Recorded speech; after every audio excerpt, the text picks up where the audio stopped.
Hello friends, again welcome back to Chanakya group of economics. So money and banking में आज हम discuss करेंगे part 2 और उसमें हम लोग स्टडी करेंगे सप्लाई ऑफ मनी और जितने भी मेजरमेंट है सप्लाई ऑफ मनी के M1, M2, M3 and M4 इनको डिस्कस करेंगे। फिर लिक्विडिटी एग्रीगेट्स जो है L1, L2 और L3 इनको डिस्कस करेंगे। ठीक है, फिर डिस्कस करेंगे हम लोग कुछ प्रीवियस ईयर के क्वेश्चंस की किस टाइप के क्वेश्चंस यहाँ से आ सकती हैं। और इससे पहले वाला जो वीडियो था उसमें हमने डिस्कस किए थे types of money, forms of money, ठीक है, मीनिंग और फंक्शंस ऑफ मनी। चलिए, तो पार्ट 2 में हम लोग डिस्कस करेंगे सप्लाई ऑफ मनी के बारे में। कोशिश करेंगे कि वीडियो शॉर्ट रखने की। ठीक है, सो न्यू ऑनलाइन बैच शुरू हो चुका है, अगर आपने ज्वाइन करना है तो ज्वाइन कर लेना। ठीक है, पेपर 1 पेपर 2 दोनों ही है और पेड कोर्सेज हैं, इनको आप ज्वाइन करना चाहते हैं तो ज्वाइन कर सकते हैं। और इसका जो PDF है वो आपको मिल जाएगा, सीधा लिंक मिल जाएगा टेलीग्राम पे, वहां से भी आप डाउनलोड कर सकते हो। ठीक है, सो यूट्यूब पे आप ऑलरेडी हैं, फेसबुक अगर ज्वाइन नहीं किया तो ज्वाइन कर लेना। चलिए, प्रीवियस ये क्वेश्चन देख लो कि किस टाइप के यहाँ से आ सकते हैं। सो मनी सप्लाई, सबसे पहले तो कॉन्सेप्ट ये रहता है स्टॉक कॉन्सेप्ट है या फ्लो कॉन्सेप्ट है। ठीक है, फिर उसके बाद money functions, allow the payment to be delayed till the future, क्या होना चाहिए। उसके बाद which are the most liquid, least liquid. ठीक है, इस टाइप के क्वेश्चन आते हैं, प्रीवियस ईयर में आए हुए हैं। फिर M1, M2, M3 और इनमें से कौन सा नैरो कॉन्सेप्ट है, कौन सा ब्रॉड कॉन्सेप्ट है। ठीक है, फिर कंपोनेंट्स कौन कौन से हैं, इस टाइप के क्वेश्चंस, M1 के कंपोनेंट्स, M3 के कंपोनेंट्स, इस टाइप के कॉमन क्वेश्चंस हैं जो यहाँ से आ सकते हैं। ठीक है, इनको हम लोग डिस्कस करेंगे बाद में भी। तो सबसे पहले हम लोग स्टार्ट करते हैं आज का कॉन्सेप्ट। ठीक है, ये MCQs जो है इनको सॉल्व करेंगे बाद में, तो काफ़ी ईजी लगेंगे हमें। सो सबसे पहले अगर हम बात करें कॉन्सेप्ट ऑफ मनी सप्लाई, तो ये स्टडी बहुत ईजी है, कुछ ज़्यादा कैलकुलेशन इसमें है नहीं। ठीक है, जब भी हम लोग मनी सप्लाई करते हैं तो एक स्टॉक कॉन्सेप्ट है। स्टॉक में क्या हम कैलकुलेट करते हैं, सपोज यहाँ पे एक इमेज दी हुई है, इमेज में कुछ डॉलर रखे हुए हैं, मान लेते हैं ये करेंसी है। ठीक है, जितने भी करेंसी है तो एक टाइम में, एक टाइम स्पेसिफिक पीरियड, सपोज अगर हम बात करें आज की, अगर हम बात करें, ठीक है, आज 9 दिसंबर है, तो अगर 9 दिसंबर को पूरी इकोनॉमी में कितना मनी अमाउंट है, ठीक है, और अमाउंट कैसे पता लगता है, जो भी सीरियल नंबर है उससे पता लग जाता है कि कितनी अमाउंट सर्कुलेशन में है। तो जितने भी 9 दिसंबर को, ठीक है, 9 दिसंबर 2021 को जितने अमाउंट ऑफ मनी है नेशन में, वो मनी सप्लाई हो गई। ठीक है, अब कंपोनेंट अलग अलग हैं, तो ये स्टॉक कॉन्सेप्ट हुआ या फिर फ्लो कॉन्सेप्ट। सबसे बार क्वेश्चन यही पूछा जाता है, और लगता है हमें फ्लो है लेकिन ऐसा नहीं है, ये क्या है, स्टॉक कॉन्सेप्ट, क्योंकि हम लोग पर्टिकुलर टाइम पीरियड पे इसको काउंट किए हैं। 9 दिसंबर 2021 में हमारी कंट्री कितना नोट सर्कुलेशन में है या फिर कितनी करेंसी है हमारे पास। ठीक है, तो ये क्या है, स्टॉक है। पहला क्वेश्चन तो यहाँ से ये आता है। अब चलते हैं मीनिंग पे। So the money supply is total stock of money that is in circulation. ठीक है, in the economy, in an economy on any specific day, कोई स्पेसिफिक डे में टाइम पीरियड मेंशन किया गया तो ये क्या है, एक जो टाइम पीरियड मेंशन किया हुआ है तो स्टॉक बन गया। So this include all the notes, coins, demand deposits, मतलब डिमांड डिपॉजिट मतलब जो हमारा पैसा बैंकों के पास है वो held by the public on such a specific day. ठीक है, सो तो इसीलिए हम उसको बोलते हैं स्पेसिफिक डे पे मेजरमेंट कर रहे हैं तो एक स्टॉक वेरिएबल है। ठीक है, ये बात ध्यान रखना, बहुत टाइम पूछा जाता है। चलिए, नेक्स्ट जो इंपॉर्टेंट चीज है वो है ये वाला, स्टॉक ऑफ मनी तो है लेकिन केप्ट विद द गवर्नमेंट, लेकिन जो स्टॉक ऑफ मनी जो सेंट्रल बैंक के पास है मनी या फिर जो गवर्नमेंट के पास है, दैट, चलिए पूरा पढ़ लेते हैं इसको। One important point to be note is that the stock of money kept with the government central bank is not taken into account in money supply. तो ये बात बहुत इंपॉर्टेंट है कि कई बार हम लोग कंसिडर कर देते हैं मनी सप्लाई में गवर्नमेंट के पास या फिर जो RBI के पैसे, वो यहाँ पे मनी सप्लाई में काउंट नहीं होता। ठीक है, मनी सप्लाई, क्योंकि ये सप्लायर ही हैं, जो गवर्नमेंट है, RBI है, ठीक है, एज अ मनी सप्लायर के काम करती है, मतलब सप्लाई करती है करेंसी, जो हम नेक्स्ट स्लाइड में पढ़ेंगे अभी। What are the main sources of money supply, किस कहाँ से मनी आ रहा है। ठीक है, ये सोर्सेज हैं। So this money is not in actual circulation, actual circulation नहीं है in an economy and hence does not a form of part of monetary supply, ये मनी सप्लाई का पार्ट नहीं है। ठीक है, और जितने भी रिजर्व्स हैं वो मनी सप्लाई का पार्ट नहीं होते। चलिए, अब यहाँ से थोड़ा सा इंपॉर्टेंट है क्योंकि इस टाइप के क्वेश्चंस PGT एग्जाम से बहुत बार पूछे जाते हैं। So now there are essentially 3 main sources of money supply. जितने भी एग्जाम आपके सेट के हैं डिफरेंट उनमें, PGT में, ठीक है, और नेट में भी थोड़ा सा कम है चांसेस, लेकिन नेट में भी पूछ सकता है। ठीक है, 3 main sources of money supply बोला है in our country, that is in our economy, they are producers, they are the producer, मतलब जो प्रोड्यूस कर रहे हैं मनी को, of the money, and are responsible for its distribution in the money. तो तीनों ही है ये वाला, ठीक है। ये वाला इसमें क्वेश्चन इस तरह से आ सकता है, which of the following not a money supplier, ठीक है, यह सोर्स नहीं है। तो इसमें से गवर्नमेंट है, आरबीआई है और कमर्शियल बैंक है जो मनी सप्लायर का रूप में काम कर रही है। Three main sources of money supply. अब कैसे, ठीक है, सबसे पहले गवर्नमेंट क्या कर रही है, 1 रुपीज के नोट और 1 रुपीज के कॉइन छापती है। और आरबीआई को आपको पता होगा, आरबीआई कितने रुपीज से लेकर कितने तक प्रिंट कर सकता है, 2 रुपीज से लेके, ठीक है, 2 रुपीज से लेके मैक्सिमम डिनोमिनेशन क्या है, मैक्सिमम नोट कितने का छाप सकती है, 10,000 तक का छाप सकती है, ठीक है। ये यूजीसी नेट में आ भी चुका है। और मिनिमम डिनोमिनेशन कितना आरबीआई का, 2 रुपये तक छाप सकती है। सो तो ये भी सप्लाई कर रही है, और कमर्शियल बैंक भी सप्लाई कर रही है। They credit as per the demand deposit. अब नेक्स्ट जो आने वाले वीडियो उसमें हम मनी क्रिएशन करेंगे, money creation by commercial bank कैसे क्रिएट करती है, ठीक है, पैसे का 1000 रुपये का कैसे वो 10,000 में कन्वर्ट कर देती है, ठीक है। ये हम पढ़ेंगे मनी मल्टीप्लायर में, मतलब मनी क्रिएशन में, ठीक। क्रेडिट मल्टीप्लायर जब हम करेंगे तो 3 चीजें हैं main sources of money supply में। चलिए अब बहुत ही इंपॉर्टेंट चीज, मेजर्स ऑफ मनी सप्लाई, ठीक है। 4 मेजर्स हैं, तो हम लोग सीधा डायरेक्टली चलते हैं, that is M1, M2, M3 और M4। और थोड़ा सा हिस्ट्री, हम इसकी हिस्ट्री देख लेते हैं। सो मॉनेटरी एग्रीगेट्स, थोड़ा सा हिस्ट्री देख लेते हैं इसकी। So from 1977 to 1998 RBI uses 4 monetary aggregates, ठीक है। ये 4 मॉनेटरी एग्रीगेट्स 1977 में शुरू हुए थे और 1998 तक। फिर 1998 में एक कमेटी सेटअप हुई, उस कमेटी का नाम क्या था, working group of money supply. Chairman कौन थे, doctor YV Reddy.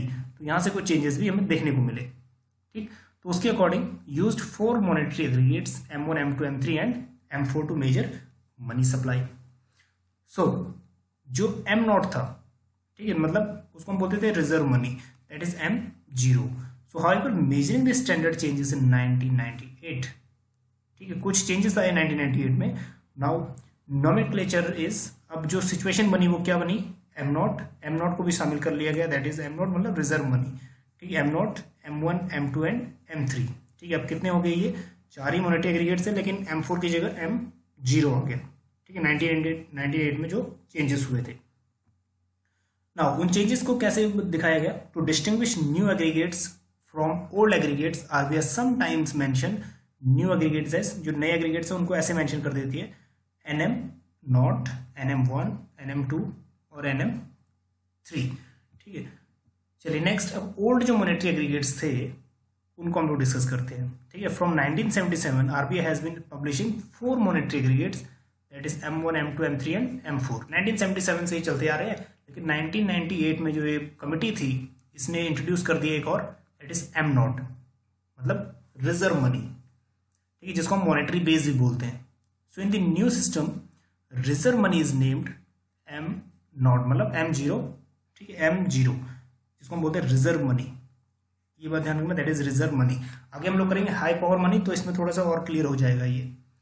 So M2 and M4 जो है that at include post office saving, क्योंकि M2 में भी पोस्ट ऑफिस सेविंग आता है और M4 में भी, आगे हम डिटेल में करेंगे। सो ये जो M2 और M4 है ये वाइडली यूज नहीं होते, बल्कि जो M1 और M3 है ये वाइडली यूज होते हैं, ठीक है। इकोनॉमी में मतलब M3 तो वाइडली यूज होता ही है। चलिए न्यू मॉनेटरी एग्रीगेट्स हम देखते हैं। अब न्यू मॉनेटरी एग्रीगेट, ये थोड़ा सा इंपॉर्टेंट है, ठीक है। सबसे पहले रिकमेंडेशन किसकी थी, working group on money supply, and chairman कौन थे इस मेथोडोलॉजी के या इस ग्रुप के, चेयरमैन थे डॉक्टर YV रेड्डी। क्वेश्चन ये बनता है कि YV रेड्डी कौन से फाइनेंस कमीशन के चीफ थे, फाइनेंस कमीशन के चीफ कौन से फाइनेंस कमीशन के थे, करेक्ट, ठीक है। 14th फाइनेंस कमीशन के चेयरमैन भी थे, ठीक है। तो रिपोर्ट सबमिट की जून 1998 में। इन्होंने क्या रिकमेंड किया, 4 मॉनेटरी एग्रीगेट्स इन्होंने रिकमेंड किया। क्वेश्चन ये बनता है कि which one of the following is not recommended by doctor YV Reddy, ठीक है, in under working group of monetary supply या मनी सप्लाई। तो कौन सा नहीं है, तो कौन सा नहीं है, जो M4 होगा वो नहीं होगा, ठीक है, क्योंकि उसकी जगह क्या ले आए, M0 the monetary base.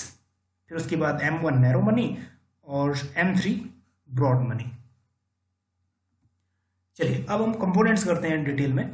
So component जो M0 है, M0 है, इसमें तीन चीजें आएंगी, एक तो करेंसी सर्कुलेशन में है वो, और बैंकर्स डिपॉजिट विद आरबीआई, जो बैंकों का डिपॉजिट आरबीआई के पास है वो, और जो अदर डिपॉजिट है, ठीक है, ये तीन चीजें आएंगी। ठीक, सो जो अदर डिपॉजिट है ये वाला पार्ट थोड़ा इंपॉर्टेंट है, क्योंकि अदर डिपॉजिट में बहुत सारे डिपॉजिट्स होते हैं, जैसे deposit of quasi government. Quasi government क्या होते हैं? ऐसे गवर्नमेंट ऑर्गेनाइजेशन जो सपोर्ट कौन कर रहा है? गवर्नमेंट कर रही है, बट उनको मैनेज कर रही है प्राइवेट ओनर्स, ठीक, उसको बोलते हैं quasi. And other financial institution including primary dealers etcetera, उनका पैसा आरबीआई के पास डिपॉजिट। दूसरा इसमें आता है अदर डिपॉजिट में balances in the account of foreign central banks. कोई फॉरेन सेंट्रल बैंक से, सपोज यूएसए का सेंट्रल बैंक, क्या नाम है यूएसए सेंट्रल बैंक का? फेडरल रिजर्व सिस्टम, ठीक है, फेडरल रिजर्व सिस्टम, उसका पैसा आरबीआई के पास है, या फिर यूएसए की गवर्नमेंट का पैसा, या फिर यूके की गवर्नमेंट का पैसा आरबीआई के पास है, वो भी पार्ट है अदर डिपॉजिट का। फिर उसके बाद accounts of international agencies such as IMF, World Bank, उनका पैसा अगर आरबीआई के पास है तो वो भी किस में शामिल हो गया?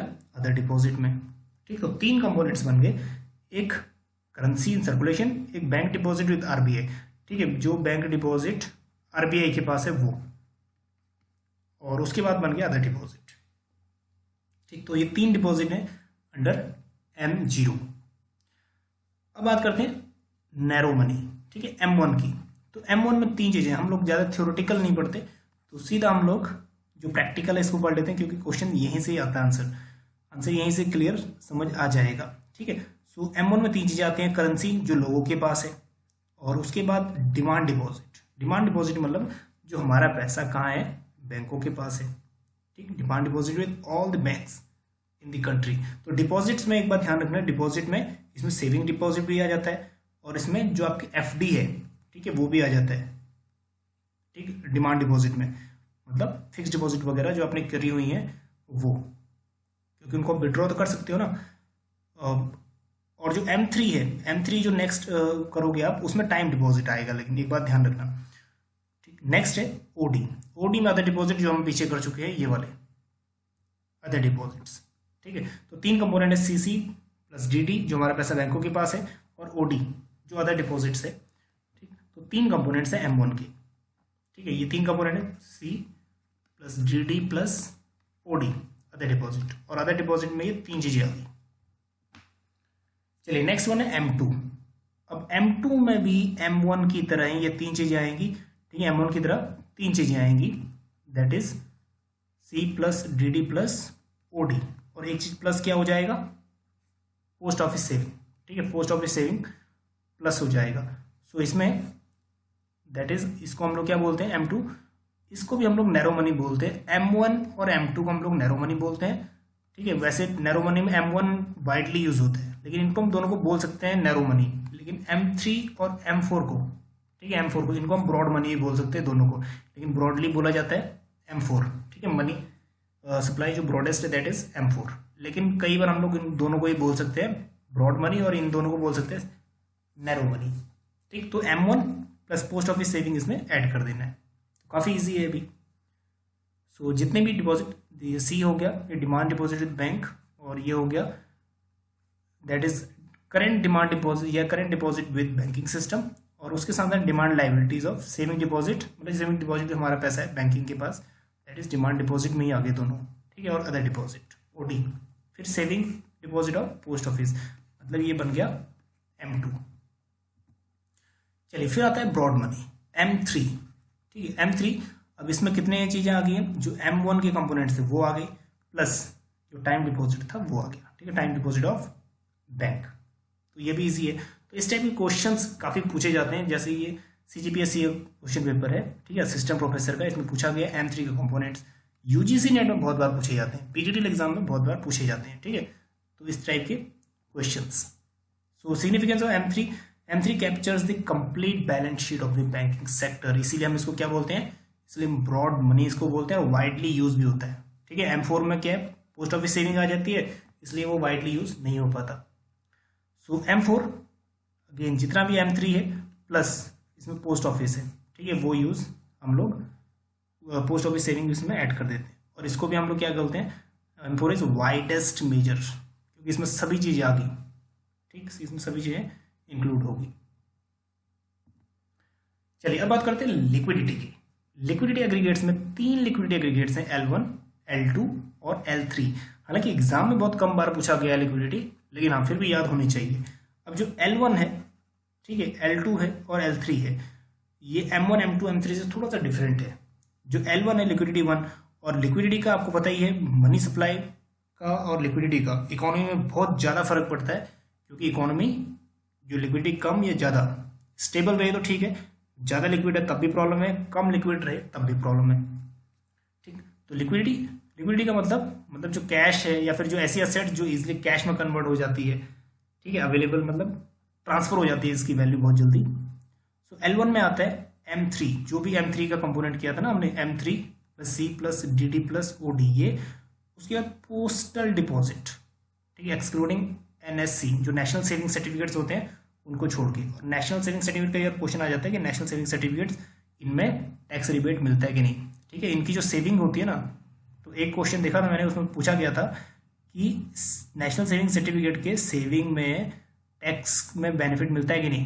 तो ये बात ध्यान में रख लेना, इनमें टैक्स जो सेविंग होती है इनकी टैक्स फ्री होती है, इनकी सेविंग के ऊपर कोई भी टैक्स नहीं आता, ठीक है, और लेकिन होती लॉन्ग टर्म के लिए 5 ईयर मिनिमम, ठीक है, 5 ईयर मिनिमम। ठीक, तो इसमें M3 प्लस पोस्ट डिपॉजिट, ठीक है, नेशनल सेविंग सर्टिफिकेट को छोड़ के। फिर L2 आ गया। L2 में जितना भी L1, फिर उसके बाद टर्म मनी बोरोइंग, उसके बाद certificate of deposits and term deposit of financial institutions like IDBI, IFCI, Exim banks, NABARD, SIDBI वगैरह, ये सब चीज़ें। फिर L3 आया लास्ट, L3। अब लिक्विडिटी एग्रीगेट्स में ना 3 ही है, ठीक है, बल्कि आपने जो पहले किया था, हमने क्या किया था, हमने किया था ये मॉनेटरी एग्रीगेट्स। मॉनेटरी एग्रीगेट, एक बार ध्यान देना, दोनों डिफरेंट चीज़ें हैं। मॉनेटरी एग्रीगेट्स में कितने एग्रीगेट है, 4, ठीक है, मॉनेटरी एग्रीगेट्स 4 हैं, M1, M2, M3 and M4, ठीक है, जो 1977 से चल रहे हैं। और 1998 में एक चेंज हुआ था, बस M4 की M0 आ गया था, जो कौन सी कमेटी थी, रिकमेंडेशन YV रेड्डी की, ठीक है, working group of money supply. और जो दूसरा है लिक्विडिटी एग्रीगेट्स, वो है 3, ठीक है, L1, L2 और L3। तो L3 क्या हो गया, L2 पूरा, फिर उसके बाद public deposit with non banking financial institution, ये तो L1, L2 और N3, दैट इज L3। चलिए उसके बाद कुछ और टिप्स, मतलब जो मेन पॉइंट्स हैं, central bank money versus commercial bank money, थोड़ा सा इंपॉर्टेंट है इसलिए ऐड कर दिया, ठीक है। 2 टाइप का मनी हो सकता है। सेंट्रल बैंक की जो मनी है ना, उसको बोलते हैं रिजर्व मनी, मतलब central bank money, obligation of central bank including currency and central bank deposit account, जितना भी M1 होता है, M0 होता है ना, इसको हम बोलते हैं सेंट्रल बैंक मनी। और जो M1 और M3 है, जो वाइडली यूज होता है, इसको बोलते हैं कमर्शियल बैंक मनी, ठीक है, obligation of commercial bank including current account and saving account. चलिए कई बार क्वेश्चन आ जाता है कि इनका सीक्वेंस क्या है, लिक्विडिटी के अकॉर्डिंग सीक्वेंस क्या है। तो जो M1 है, M1 में कोई भी टर्म डिपॉजिट वगैरह नहीं है, तो ये ज़्यादा लिक्विड रहेगा। कोई पोस्ट ऑफिस सेविंग नहीं है, तो ये लिक्विड रहेगा, M1 ज़्यादा लिक्विड रहेगा। फिर उसके बाद M2, फिर उसके बाद M3 और फिर उसके बाद M4, ठीक है, लिक्विडिटी टर्म्स में ये सीक्वेंस करेक्ट है। चलिए अब बात करते हैं प्रीवियस ईयर क्वेश्चंस। अब सेम क्वेश्चन बहुत एग्जाम में पूछा गया था, ये एग्जाम आप लोग देखोगे UPSC 2020, ठीक है, प्री में पूछा गया था। अब यही क्वेश्चन कट कॉपी पेस्ट करके बहुत ज़्यादा एग्जाम्स में रिपीट हो गया, ठीक। तो ये भी असिस्टेंट प्रोफेसर पंजाब में भी ये रिपीट हुआ था question. So if you withdraw 1 lakh in cash from your demand deposit, अपने अकाउंट में से आपने 1 लाख रुपये कम कर दिया, ठीक है, at your bank, to immediate effect on aggregate money supply. If immediate effect क्या पड़ेगा आपकी मनी सप्लाई पे, ठीक है। तो एज इट इज वहां से क्वेश्चन उठाया, असिस्टेंट प्रोफेसर पंजाब ने भी ये एज इट इज डाल दिया। तो 2020 का अगर आप देखोगे UPSC का एग्जाम, उसमें प्री का क्वेश्चन है, ठीक। तो अगर आप अपने अकाउंट से पैसा भी निकाल देते हो तो इमीडिएट इफेक्ट क्या पड़ेगा, कमेंट करना फटाफट, ठीक है। कोई इफेक्ट नहीं पड़ेगा, क्योंकि जो मनी सप्लाई है वो उतनी ही रहेगी। चलिए नेक्स्ट है, money supply is which concept. अब आपको पढ़ के समझ आ गया होगा मनी सप्लाई कौन सा कॉन्सेप्ट है, करेक्ट, स्टॉक कॉन्सेप्ट है। नेक्स्ट है, which functions allow the payment to be delayed till future date. Future date में कौन सी पेमेंट होती है, लास्ट वीडियो में हमने डिस्कस किया था, करेक्ट है, स्टैंडर्ड ऑफ डेफर्ड पेमेंट। फिर क्वेश्चन आता है, which of the following is most liquid. Most liquid अभी भी हमने पढ़ा कौन सा है, करेक्ट, M1 क्या है, मोस्ट लिक्विड है। फिर उसके बाद पढ़ा हमने विच of the following is most liquid and least liquid. ठीक, मोस्ट लिक्विड M1 और लीस्ट लिक्विड M4, तो that is M1 and M4। फिर क्वेश्चन बनता है M1 and M2 makes up. M1 and M2 को मिला के क्या बनता है, करेक्ट, नैरो मनी बनता है। ठीक, फिर जो कॉन्सेप्ट जो रिपीटेड क्वेश्चन आया भी है और मे भी आ भी सकता है फ्यूचर में, M1 कंसिस्ट ऑफ, M1 में क्या क्या आता है, C plus DD plus OD। ठीक, तो ये भी करेक्ट है, C plus DD plus OD, so that is all of the above. Next question है which of the following statement is correct. तो इस टाइप के क्वेश्चंस भी कई बार रिपीट हुए हैं लेकिन फर्दर हो सकते हैं। ठीक है, which of the following is correct, correct M3 के रिलेटेड या M2 से रिलेटेड कौन सा ठीक है। ठीक है, तो M3 M1 plus net time deposit with bank. ठीक है, तो ये वाला बिल्कुल ऑप्शन करेक्ट है। चलिए, तो ये क्वेश्चंस थे जो आई होप कि आपने सॉल्व आउट कर लिए होंगे और ये शॉर्ट वीडियो था। ठीक है, मनी एंड बैंकिंग का नेक्स्ट वीडियो में हम डिस्कस करेंगे पार्ट 3। तो अभी से अपनी तैयारी शुरू कर दीजिए क्योंकि नेक्स्ट अपकमिंग एग्जाम्स भी आने वाले हैं बहुत। सो नेक्स्ट वीडियो में मनी एंड बैंकिंग हम लोग क्या करेंगे, 1 बाय 1 सभी इसको कंप्लीट करेंगे। तो अभी नेक्स्ट वीडियो में मिलते हैं आपको। ठीक है, नेक्स्ट वीडियो में हाई पावर मनी करेंगे और मनी मल्टीप्लायर करेंगे। चलिए, मिलते हैं आपको पार्ट 3 में। बने रहिए तब तक के लिए चाणक्य ग्रुप ऑफ इकोनॉमिक्स के साथ। ठीक है, हंसते रहिए, मुस्कुराते रहिए। मिलते हैं आपको नेक्स्ट वीडियो में। Thank you so much.